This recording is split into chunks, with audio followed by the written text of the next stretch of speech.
Assalamu alaikum warahmatullahi wabarakatuh. Yau ma zan nuna muku wani sabon abu, ko kuma in ce abun ya jima ne ba kowa san da shi ba cikin WhatsApp. Yadda za ka iya tura wa mutum foto kuma kana koko video, kana tsoron mutumin ya gan shi kuma ya yada shi. Tunda za ka iya samun kana tare da mutane baka san wani irin zama suke da kai ba. Akwai munafukai, akwai kuma waɗanda ba za a rasa ba dai haka. To za ka tura mutum video kuma kana tsoron ya yaɗa shi cikin jama'a. Ga wadda za ka yi nan. Yanzu ga WhatsApp ina nan. Yanzu ina so na tura ma ɗayan WhatsApp ɗin saboda na gwada muku, na nuna muku yadda ake yi. Yanzu za mu fara da foto. Yanzu zan ɗauki misali da wanga foto na rigagga. Yanzu idan kana son ka tura ma wanda kake so ka tura ma, da zaran ya gan shi abun ya shahi, kuma foton da kake so ka tura mishi sirrin ka ne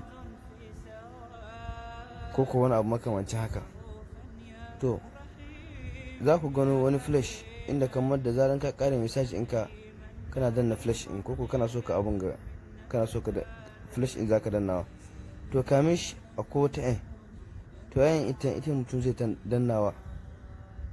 Da zarar mutum ya danna ta za ta yi ver, kun gani kamar haka, sai ka aika shi. Ku aika message yanzu zan hita, kun gani zan shiga cikin WhatsApp. Yanzu ga foton nan ya zaka, wanda ka tura ma a haka zai zakuwa, sai ku shiga cikin shi. don da zaran shi ya kalla, da zaran ya kalla ya hita, ya sake cewa zai ƙara kumawa, abun ba zai sake ba. kun ga gashi nan ba zai ƙara buɗewa ba. To misali na biyu kan video. To yanzu ga video nan gashi nan, shi ma wadda ka tura foton, wadda ka yi ka tura foton haka shi ma za ka yi ka tura shi. Sai ka dana kun gani, sai ka aika.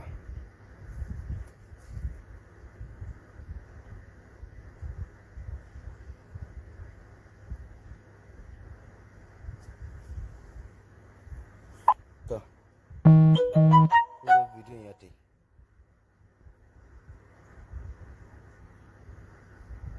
kun ga bidiyon gashi nan ya zaka,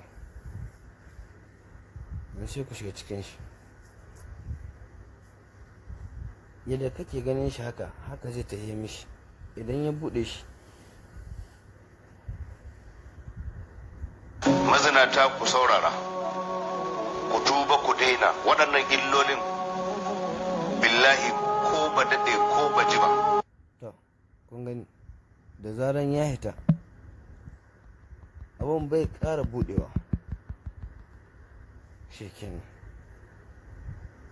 kun ga wanda ake yi. Assalamu alaikum warahmatullahi wabarakatuh.